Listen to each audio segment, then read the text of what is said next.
नमस्कार दोस्तों, मेरा नाम अजय है। आज जो कहानी मैं आपको बताने जा रहा हूँ, वो मैंने खुद अनुभव की है। यह एक ऐसी कहानी है जो मुझे हमेशा के लिए याद रहेगी। यह कहानी एक ऐसी हवेली की है जो मेरे गांव के पास स्थित है, भूतिया हवेली। आज तक कोई भी व्यक्ति उस हवेली के पास जाने की हिम्मत नहीं जुटा सका। मैं भी एक वक्त पर यही सोचता था कि यह सिर्फ अफवाहें हैं। लेकिन जब मैंने खुद उस हवेली का सामना किया, तो मुझे समझ में आया कि कुछ चीजें सच होती हैं, जिनसे हमें दूर रहना चाहिए। यह हवेली गांव से बाहर एक सुनसान जगह पर स्थित थी। पहले यह एक बहुत आलीशान घर हुआ करता था, लेकिन अब यह खंडहर में तब्दील हो चुकी थी। कहा जाता है कि कई साल पहले वहां एक परिवार रहता था, जो एक रात अचानक गायब हो गया। उसके बाद से हवेली में अजीब घटनाएं होने लगीं। गांव वाले कहते थे कि हवेली में कोई बुरी आत्मा बस गई है और जो भी वहां जाता है वह कभी वापस नहीं आता। पर मैं नहीं मानता था। एक रात मुझे यह तय करना ही था कि मैं हवेली का सच जानकर रहूंगा। मेरे कुछ दोस्तों ने मुझे डराया, कहा कि मैं वहां मत जाऊं, लेकिन मैं जानता था कि वहां जाने से कोई खतरनाक बात नहीं होगी। तो मैंने अपनी टॉर्च ली और हवेली की तरफ रुख किया। हवेली की दीवारें टूट चुकी थीं और दरवाजे जंग से काले हो चुके थे, लेकिन अंदर जाने का मन था। जैसे ही मैंने दरवाजे को खोला, मुझे एक अजीब सी ठंडी हवा का झोंका महसूस हुआ। उस हवा में जैसे कोई आवाज थी जो मुझे पुकार रही थी। जैसे ही मैं अंदर पहुंचा, मुझे कुछ हलचल महसूस हुई। अचानक मुझे किसी के सुसुराने की आवाज सुनाई दी, यहां से भाग जाओ, यहां से भाग जाओ। मेरे शरीर में सिहरन दौड़ गई।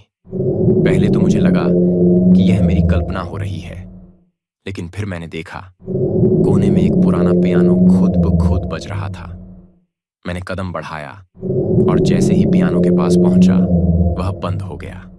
लेकिन तभी अचानक मुझे अपने पीछे एक खौफनाक सी हंसी सुनाई दी। जैसे ही मैं अंदर पहुंचा, मुझे कुछ हलचल महसूस हुई। अचानक मुझे किसी के सुसुराने की आवाज सुनाई दी। मेरी आंखों के सामने एक धुंधली सी आकृति प्रकट हुई। उसकी आंखें चमक रही थीं, जैसे उसमें आग जल रही हो। उसकी मुस्कान डरावनी थी और उसके होंठ से खून टपक रहा था। वह धीरे धीरे मेरी तरफ बढ़ने लगा। मेरी सांसें रुक गईं। मैं हिल भी नहीं पा रहा था। वो आकृति अब मुझसे कुछ ही फीट दूर थी और उसने मेरे कान में फुसफुसाते हुए कहा, तुम्हें यहां नहीं आना चाहिए था। अब तुम मेरे साथ रहोगे, हमेशा के लिए। और पूरे घर में भागते हुए दरवाजा खोलने की कोशिश की, लेकिन वह बंद था। तभी अचानक मैंने देखा कि हवेली की खिड़कियां और दरवाजे खुद ब खुद बंद हो रहे थे।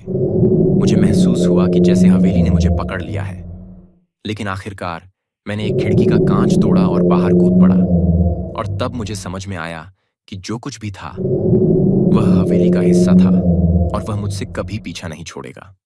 जब मैंने गांव वालों से अपनी कहानी बताई, तो उन्होंने कहा कि यह हवेली पुराने समय से एक शापित जगह बन चुकी है। कई लोगों ने वहां जाने की कोशिश की थी, लेकिन कोई भी वापस नहीं लौटा। कुछ कहते हैं कि हवेली के मालिक का आत्मा वहां बसा हुआ है और वह अपनी मौत के बाद भी अपनी हवेली को छोड़ने के लिए तैयार नहीं है। अब मैं जानता हूं कि उस रात जो भी हुआ, वह किसी कहानी का हिस्सा नहीं था, वह एक सच्चाई थी। जब मैंने गांव वालों से अपनी कहानी बताई, तो उन्होंने कहा कि यह हवेली पुराने समय से एक शापित जगह बन चुकी है। कई लोगों ने वहां जाने की कोशिश की थी, लेकिन कोई भी वापस नहीं लौटा। कुछ कहते हैं कि हवेली के मालिक का आत्मा वहां बसा हुआ है और वह अपनी मौत के बाद भी अपनी हवेली को छोड़ने के लिए तैयार नहीं है। अब मैं जानता हूं कि उस रात जो भी हुआ, वह किसी कहानी का हिस्सा नहीं था, वह एक सच्चाई थी। दोस्तों, कभी भी ऐसी जगहों पर मत जाइए जो आपको डराती हैं, क्योंकि कभी कभी डर की वजह सिर्फ अफवाहें नहीं होती, बल्कि वे असलियत होती हैं। अब मुझे समझ में आ गया है, कुछ हवेलियां सिर्फ इतिहास नहीं, बल्कि आत्माएं भी छुपाए रखती हैं। धन्यवाद। अगर आपको यह कहानी पसंद आई हो, तो लाइक और सब्सक्राइब करना न भूलें।